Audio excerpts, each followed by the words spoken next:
Ваква е состојбата денеска на местото каде што Лепенец полн со мистериозна бела пена се вливаше во Вардар и ги вознемири скопјани, а ги алармираше институциите. Денеска нема белата пена која вчера беше фрлена овде во реката Лепенец на местото каде што се влива во реката Вардар. Се уште се истражува кој е причинителот што ја фрли листата и што содржи таа. Од град Скопје за ТВ24 велат дека земени се мостри кои се испитуваат во Скопски водовод, каде што има акредитирана лабораторија. Според нив, доколку резултатите се негативни, најрано би можеле да бидат готови денеска.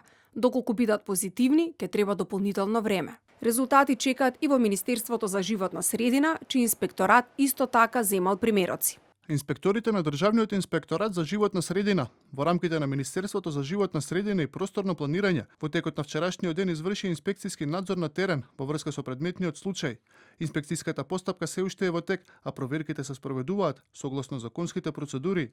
По завршувањето на сите контроли и по приемот на официјалните резултати, јавноста ќе биде навремено и транспарентно информирана за новите и за преземените мерки.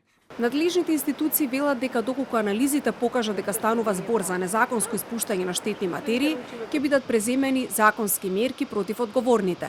Дополнително, од страна на инспекцијските служби на град Скопје, беше пуштен и дрон за детектирање на причинителот на оваа појава. На својот Facebook профил, градоначалникот на Скопје, Орце Ѓоргиевски, напиша дека доколку се утврди одговорност, нема да има толеранција.